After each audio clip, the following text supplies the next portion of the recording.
In late 19th century England, nestled between dense forests and rolling hills, lay a quiet, remote village, shrouded in a serene, almost otherworldly calm.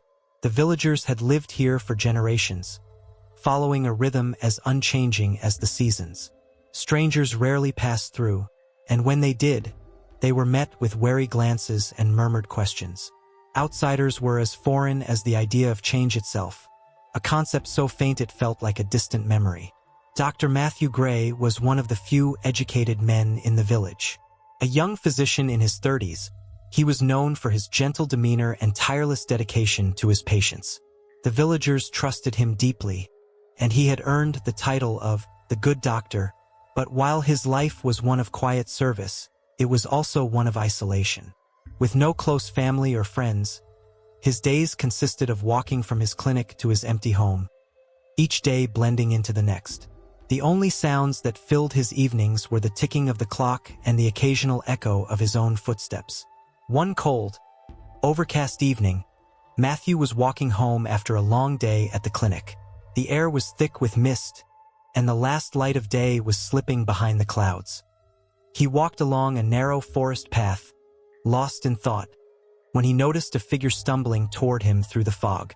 As the figure grew closer, he could see that it was a young woman, clutching a bundle close to her chest. She was disheveled, her clothes torn and muddy, her face pale and streaked with dirt. Matthew's heart quickened with a mix of worry and curiosity. She looked like she had been through an ordeal. Bruises marked her arms, and a haunted expression lay heavy on her face. "Are you all right, miss?" Matthew asked, his voice laced with genuine concern. The woman looked up at him, her eyes wide and filled with an intense, almost pleading fear. "Please, help me," she whispered, her voice barely a breath. Her fragility struck him deeply, stirring something protective within him. "Don't worry," he said gently, steadying her trembling frame. "I'm Dr. Matthew Gray. You're safe now." Her shoulders relaxed slightly, but her voice still trembled. "Thank you, Dr. Gray. My name is Elisa." Her words came slowly, as if she hadn't spoken in a long time. Matthew guided her to sit on a nearby fallen log, noting the bruises and the weary look in her eyes. He gently asked what had happened to her, and as she spoke, her voice barely above a whisper, a chilling story unfolded. Elisa explained that she had been forced into marriage with a wealthy, abusive man. She had been treated like property, with her every move controlled, her every attempt at independence crushed. "When I could take no more," she whispered, I ran all night, through the forest, hoping to find a place where I could be safe, even if just for a little while." As she finished her story, a mixture of fear and despair filled her gaze. "I don't have anywhere to go," she continued, her voice breaking. "I can't return home. My family, they wouldn't understand." Matthew's heart swelled with compassion, and though he was usually cautious by nature, he felt an undeniable urge to help her. There was a purity in her vulnerability that stirred something within him, perhaps even admiration. "You can stay with me until you recover," he offered, almost impulsively. "Once you're well, you can decide where you'd like to go." Elisa looked at him with wide eyes, a faint glimmer of hope appearing on her face. "Thank you, Dr. Gray. I don't know how to repay your kindness." "There's no need," he replied with a reassuring smile. "Sometimes we simply help those in need. Think nothing of it." As they walked together toward his home, Matthew felt a warmth he hadn't known in years. Elisa's presence softened the cold evening, filling him with a strange, unfamiliar excitement, a feeling he tried to push away as they walked side by side. As they neared his house, dusk had turned to night. The shadows of the trees danced in the dim light as Matthew opened his front door and led Elisa inside. He showed her to the small guest room, giving her a clean towel and fresh water to wash off the remnants of her journey. "This might not be as grand as your own home, but it's safe," he said, trying to keep his tone professional. "You're welcome to stay here as long as you need." Elisa looked around the room, and her face softened with what seemed to be genuine gratitude. "Thank you, Dr. Gray. I haven't felt warmth or kindness in a very long time," She offered him a small, tentative smile, one that sent an unexpected warmth through his chest. Matthew quickly averted his gaze, feeling an unfamiliar, fluttering sensation. He reminded himself that he was simply fulfilling his duty as a doctor, a helper, nothing more. But Elisa's beauty, her soft-spoken words, and her vulnerability struck something deeper within him. Late that night, long after he had left Elisa to rest, Matthew found himself sitting alone in his study, replaying their meeting in his mind. It felt foolish, unprofessional even, to be so affected by a stranger. But he couldn't shake the feeling that Elisa was more than just a patient, more than someone in need of shelter. He wanted to protect her, to be the one she could rely on. As he sat in the dim candlelight, Matthew sighed, chastising himself for such thoughts. "She is simply a person in need," he muttered, almost as if saying it aloud would make it true. But deep down, he knew there was something more. He resolved to help Elisa in whatever way he could, even if it meant risking his heart in the process.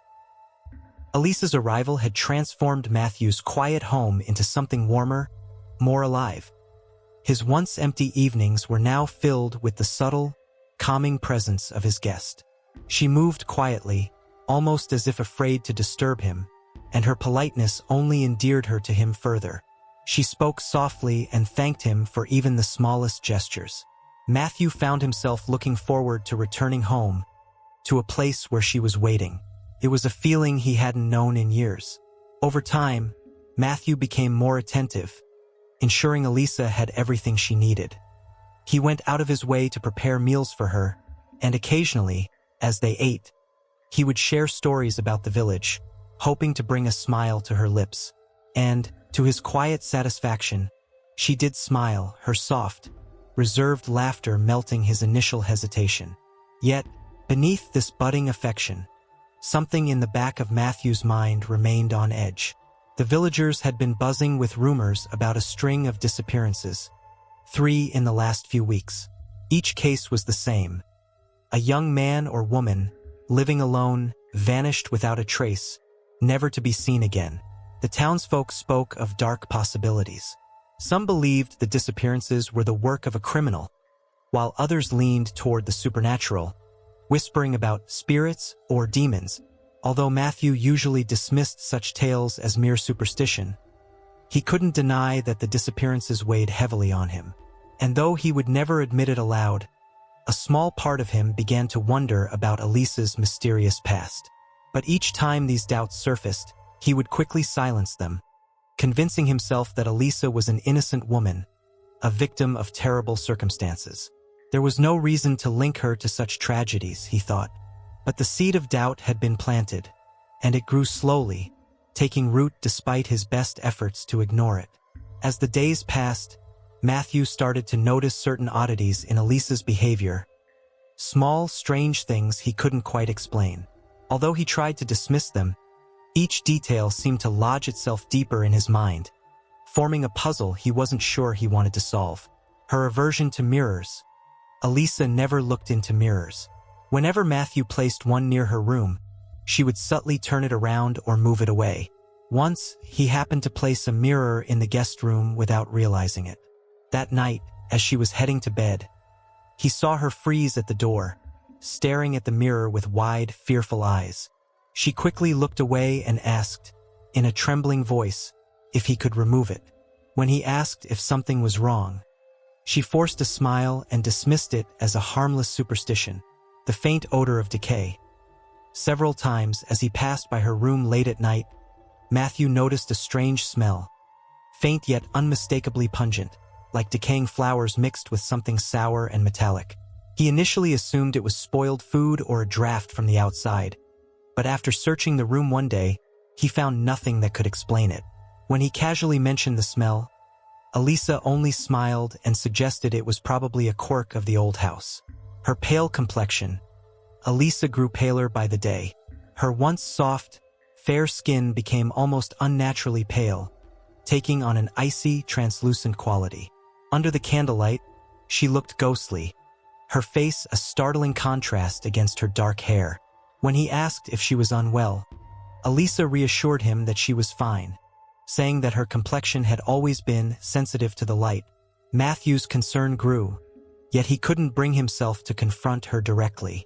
Despite the signs, despite his growing sense of unease, each time he saw her vulnerable expression, each time she offered him a shy smile, his heart softened. He would tell himself it was nothing, that these details were only a product of his imagination, warped by the eerie stories circulating around town. One night, long after Matthew had gone to bed, he was startled awake by a strange, rhythmic murmur coming from the direction of Elisa's room.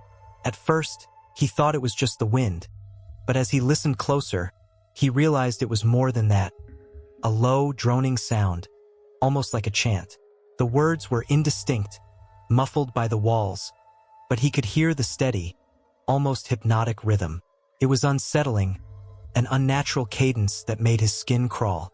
He lay there, frozen, torn between fear and curiosity, wondering what she could possibly be doing. Unable to ignore the sound any longer, he slipped out of bed, careful not to make a sound, and crept toward her door. The closer he got, the clearer the chant became. It was a strange language, one he didn't recognize, and the words seemed to flow together, blending into a single, unbroken line of sound. His heartbeat thundered in his chest, and a cold sweat broke out on his brow as he realized he was standing inches from the source. Just as he was about to press his ear to the door, the murmuring stopped abruptly. Silence fell, thick and suffocating. Matthew held his breath, unsure if she knew he was there, or if the chant had simply ended. After a moment, he forced himself to tiptoe back to his room, shaken but uncertain of what he had just heard. Back in his bed, Matthew lay awake, staring at the ceiling. The night was silent, but his mind was anything but. He replayed the details over and over, the strange smell, her aversion to mirrors, the chant. Each piece seemed to pull him closer to a truth he didn't want to confront. But no matter how he tried, he couldn't shake the feeling that something was deeply, disturbingly wrong. Yet, even as these fears took root, he found himself torn. Elisa had brought something precious into his life, something he hadn't felt in years. She had become more than just a guest. She was a source of warmth, of companionship. He didn't want to believe that she could be dangerous. She was too kind, too gentle, at least that's what he kept telling himself. Perhaps it's all just my imagination, he whispered to himself, his voice barely audible in the stillness. But deep down, he knew it was more than that. He knew he was clinging to a fragile hope, a hope that would shatter if he looked too closely. The string of disappearances had cast a shadow over the once peaceful village. The townspeople whispered their fears behind closed doors, and as each new week passed without news of the missing, the air grew thick with dread. Friends and neighbors, who once stayed out late into the evening, now hurried home by dusk, locking their doors and windows against the darkness. Superstitions bubbled to the surface as rumors spread of vengeful spirits and dark forces at work. Amidst this growing unease, Matthew's own internal struggle intensified. He was haunted by what he'd seen, the strange, unexplained details that seemed to surround Elisa like a shroud. Yet every time he tried to reason it out, he would picture her soft smile, her gentle eyes, and his doubts would falter. He wanted to believe she was simply a lost soul in need of help, but a nagging voice at the back of his mind whispered otherwise. One evening, as Matthew was making his way home from a long day at the clinic, he felt a strange sensation, a prickling at the back of his neck, as if he were being watched. The streets were quiet, bathed in the dim light of the setting sun, and he walked quickly, eager to leave the chill behind him. Just as he was nearing the edge of town, a shadow emerged from the trees beside the road. A man stepped forward, his face haggard and worn, clothes torn and ragged. His eyes were a startlingly bright shade of blue, almost too sharp against his weathered skin. "Doctor," the man rasped, his voice low and hoarse. "You have something dark following you." Matthew froze, a chill running down his spine. He took a step back, instinctively recoiling from the man's intense gaze. "I'm sorry. Do I know you?" he asked, trying to keep his voice steady. The stranger's lips curled into a bitter smile. "Not yet. But I know what haunts you. He took a step closer, his eyes narrowing. She isn't what she seems, Doctor. You've let something wicked into your home. Matthew's pulse quickened, his mind racing. What are you talking about? He stammered, trying to maintain his composure. The man let out a dry, humorless laugh. Evil wears many faces. Sometimes it wears beauty as a mask. It lures you in, preys on your kindness, until it takes everything you have. Matthew's hands clenched, a bead of sweat rolling down his temple. You're speaking nonsense. Elisa, she's just a woman in need. The man's gaze sharpened, a look of pity in his eyes. You're blind, Doctor. She isn't a woman. She's a monster, and she's already chosen you as her next meal. Before Matthew could protest further, the stranger turned, vanishing into the shadow of the trees as quickly as he had appeared. For a moment, Matthew simply stood there, his heart pounding, the stranger's words ringing in his ears. As he walked back to his house, the man's warning replayed over and over in his mind. A deep unease settled in his stomach, and he couldn't shake the feeling that he was on the brink of some terrible revelation. The stranger's words had cut through his defenses, planting a seed of doubt he couldn't ignore. Images of Elisa, her aversion to mirrors, the strange chanting, the foul odor, flickered through his mind, each memory more unsettling than the last. He reached his front door and paused, staring at the darkened windows of his house. For the first time, he felt a pang of dread about stepping inside. But as he opened the door and saw Elisa's silhouette waiting by the fireplace, her gentle expression melting into a smile as she saw him, his resolve faltered. She looked so serene, so vulnerable. Could the stranger have been wrong? Was it possible that his fears were just a trick of his mind, warped by the village's superstitions and rumors? That night, as he lay in bed, his mind drifted back to the stranger's words, and he found himself unable to sleep. His heart beat faster with each passing hour, and the silence of the house felt oppressive, as if something unseen were pressing down on him. Around midnight, the familiar murmur of chanting reached his ears. It was the same low, rhythmic sound he'd heard before, drifting from the direction of Elisa's room.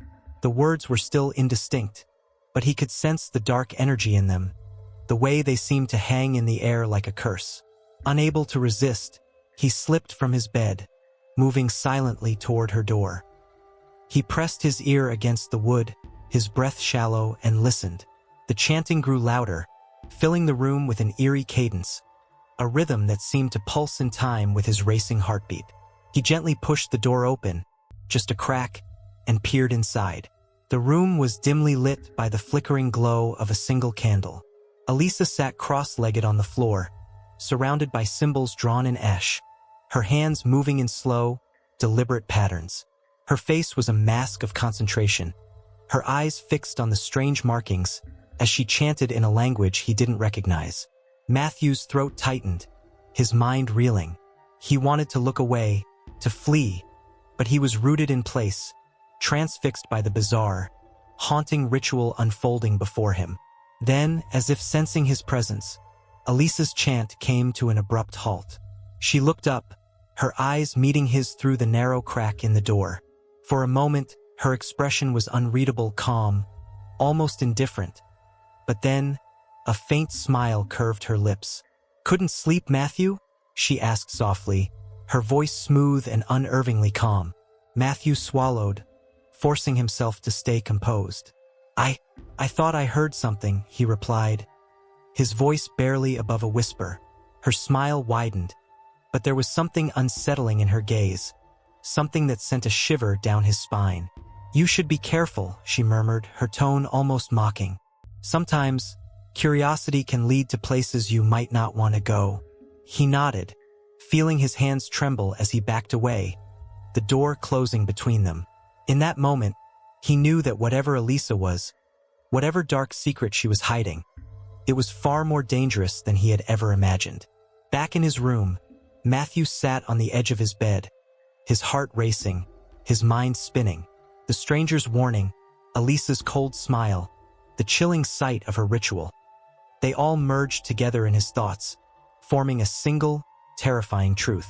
"She isn't what she seems," he muttered, the words barely escaping his lips. But what could he do? He felt trapped, bound by both his fear and his lingering feelings for her. She was like a siren, beautiful and deadly, and he was her unwitting captive, unable to break free from her hold. The warmth he'd once felt, the comfort her presence had brought, now felt like a mockery, a cruel illusion meant to lure him into her trap. He knew he had to make a decision.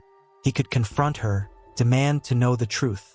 But if she was truly as dangerous as the stranger had suggested, that might mean his own death.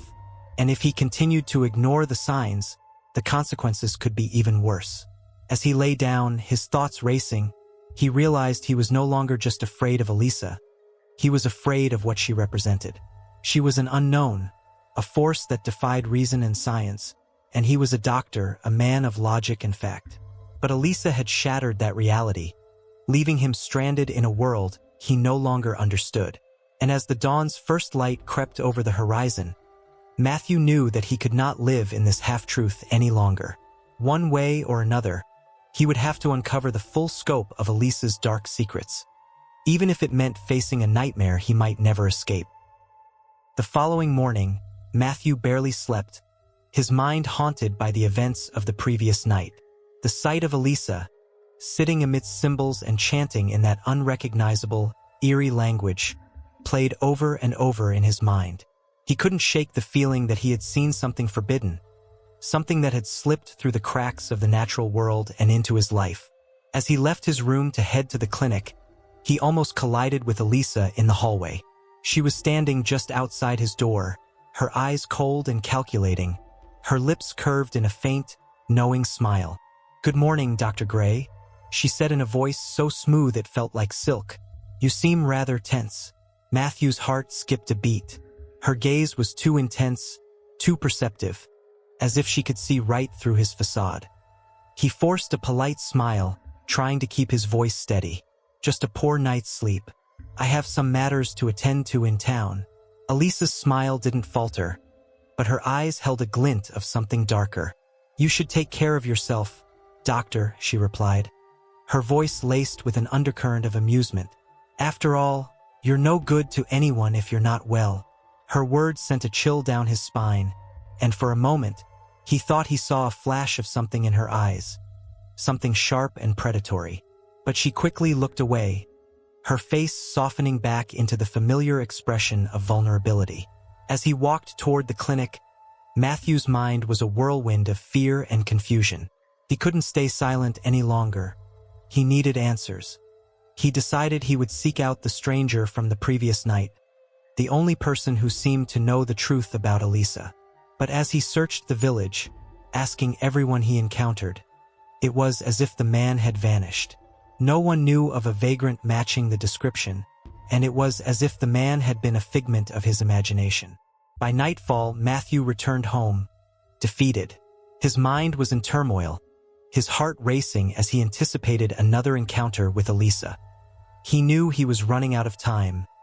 Whatever Elisa was, whatever darkness she harbored, it was closing in on him, and he was helpless to escape it. As night settled over the village, Matthew sat in his dimly lit living room, waiting. He could feel Elisa's presence in the house, lingering like a shadow. Each creak of the floorboards, each distant sound seemed amplified, making his nerves prickle. Suddenly, she appeared in the doorway, her face half hidden in the shadows, her expression unreadable. For a moment, they stood in silence, the air between them thick with tension. "You've been acting strange lately, Dr. Gray," Elisa murmured, stepping into the room. Her voice was low, almost soothing, but there was an edge to it that made him uneasy. "I hope I haven't upset you." Matthew's throat tightened, and he forced himself to meet her gaze. "Elisa," he said, his voice strained, "I've seen things that don't make sense." She tilted her head, a soft, almost mocking smile playing on her lips. "Have you now? And what is it that you think you've seen?" He took a step back, his hands clenched at his sides. "I don't know what you're hiding," he said, his voice barely a whisper, "but I can't ignore it any longer." What are you?" Elisa's smile widened, her eyes glinting with a cold, unfeeling amusement. "Oh, Matthew," she purred, her voice dripping with mockery. "Did you really think you could save me? That I was just a helpless girl, in need of your kindness?" The realization hit him like a blow, and he felt his chest tighten with a mixture of fear and betrayal. All his compassion, his desire to protect her. It had all been a lie, a trap carefully laid by the creature standing before him. As he backed away, Elisa took a step closer, her expression shifting from amusement to something far darker. Her face was cold, void of the gentleness she had once shown him. Her eyes, once soft and inviting, now glowed with a sinister intensity. "Let me show you what I truly am," she whispered, her voice a chilling contrast to her beautiful, familiar face. Before Matthew could react, she raised her hands, murmuring words in that same eerie, foreign language he had heard before. A foul odor filled the room, and the shadows seemed to deepen, twisting and contorting as if alive. In the flickering light, he saw her face begin to change, her skin paling, her features contorting into something monstrous. Elisa's skin peeled away in thin, transparent layers, her beautiful face melting like wax to reveal the horror beneath. Her eyes were hollow, her teeth jagged, her expression twisted into a cruel, mocking grin. She looked more like a corpse than a woman, her face a grotesque mask that seemed both dead and alive. Matthew's mind screamed at him to run, but he was paralyzed, his feet rooted to the floor as he watched in terror. The woman he had let into his home, the woman he had trusted, was gone, replaced by a nightmare-given flesh. Without warning, Elisa lunged at him, her hands clawing at his chest with an unnatural strength. Matthew gasped, his vision blurring as he felt her grip tighten, pinning him against the wall. He struggled, but her strength was overpowering, far beyond anything he could fight. "Please," he choked, his voice a desperate whisper. "Why?" Her cold, hollow laugh echoed in his ears, sending a shiver down his spine. "Why?" she repeated, her voice dripping with contempt. "Because, Dr. Gray, you offered yourself to me. You let me into your home, into your life. You were so easy to deceive, so willing to trust." Before he could react, she raised a gleaming blade, its edge glinting in the dim light. Matthew's heart pounded in his chest as he realized her intent, his mind reeling with terror. "Your heart," she whispered, almost reverently, "is what I came for." In one swift, brutal motion, she plunged the blade into his chest, cutting through flesh and bone with ease. Matthew gasped, a strangled cry escaping his lips as the pain ripped through him. He felt his strength ebbing, his vision fading as she reached into his chest, her fingers wrapping around his still-beating heart. With a final, agonized breath, he watched as she withdrew his heart, holding it delicately in her hands, her expression one of cold satisfaction. As his vision darkened, Matthew's final thoughts drifted back to their first encounter, the way he had felt drawn to her beauty, her vulnerability. He had wanted to protect her, to save her, and now he understood the cruel irony. She had never been a damsel in distress. She had been a predator, a creature of darkness who had lured him in with false promises and empty smiles. In his last moments, he heard her whisper softly, almost lovingly, "Thank you, Matthew. You've been most generous." And then, there was only darkness. The quiet village was never the same after the grisly discovery in Dr. Matthew Gray's home. Word spread quickly about the young doctor's horrific death. His chest torn open, his heart missing, his home drenched in blood. The sight left the villagers shaken, their peaceful lives now tainted by a horror they could not explain. Rumors flourished, weaving tales that were darker than the shadowy woods surrounding the town. Some claimed Dr. Gray's ghost now wandered the village, seeking justice. Others whispered about a beautiful stranger, a mysterious woman who had been seen with him in his final days. Those who had seen Elisa recalled her striking beauty, her reserved smile, and the coldness in her eyes that, in hindsight, seemed more sinister than they had originally thought. As the rumors grew, so did the fear. The townspeople avoided the doctor's house, shunning it as if it were cursed. The night seemed darker, the air heavier, and people huddled behind locked doors, terrified that whatever evil had claimed the doctor might come for them next. Several weeks after Matthew's death, in a neighboring town, the village square bustled with activity. It was market day, and the square was filled with townspeople buying and selling, the usual hum of voices and laughter filling the air. But a hush fell over the crowd as a strikingly beautiful woman stepped into view, her dark hair cascading down her shoulders, her pale skin almost ethereal against the autumn light. She introduced herself as Erica, a name as sweet and charming as her demeanor. She moved gracefully among the crowd, her voice soft, her smile kind. She was an instant curiosity, and people found themselves drawn to her, entranced by her elegance and quiet mystery.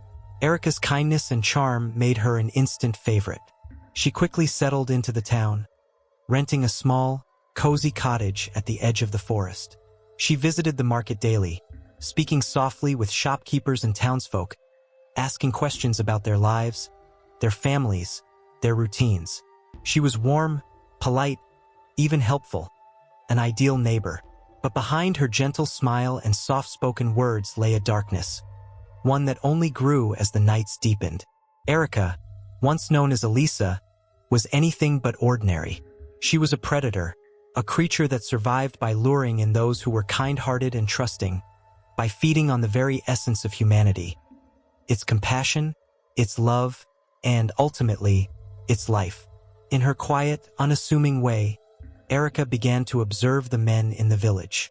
She watched them from her window, her gaze cold and calculating as she assessed each one, seeking her next victim.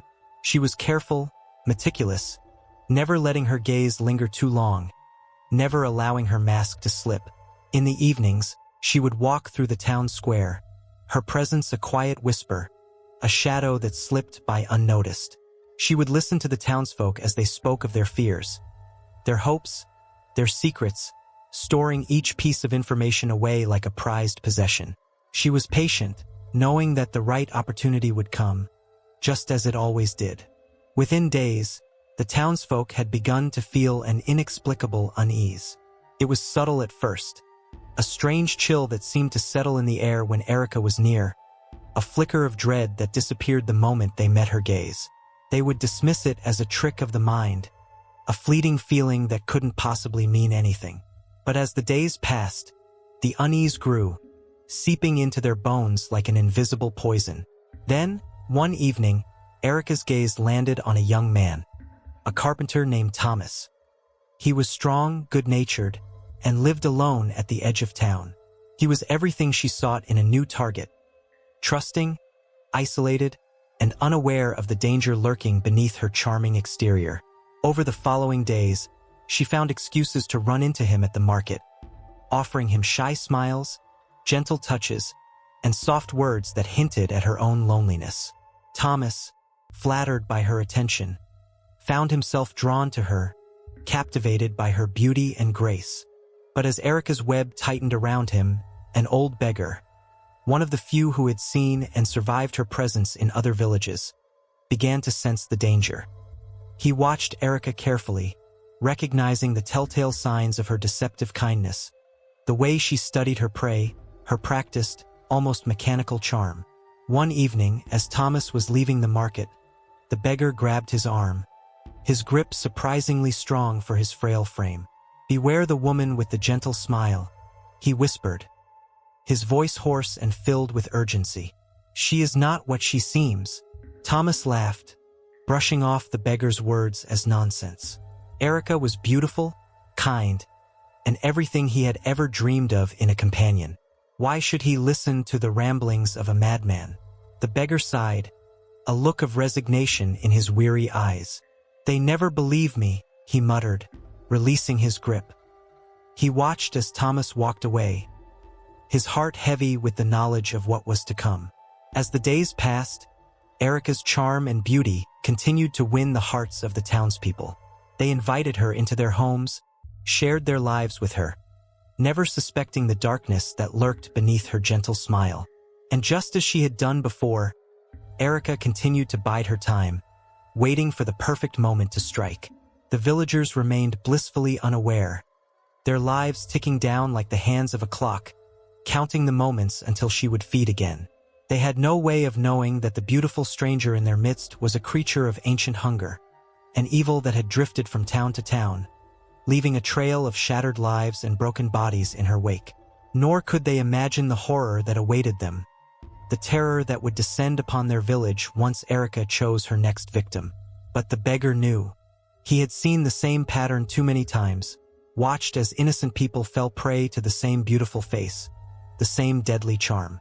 And as he looked around the village, he felt a pang of sorrow, knowing that his warnings would go unheeded once again. As night fell over the village, Erica stood at her window, her gaze cold and calculating as she watched the townspeople. Her face was serene, her beauty flawless, but her eyes held a darkness that not even the night could hide. With a satisfied smile, she pulled a thin, fragile layer of skin over her face. A new mask, one that would allow her to blend in and deceive once more.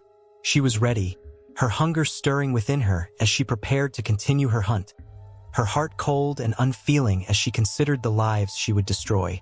For Erica, no, for the creature that wore her face, this was only the beginning.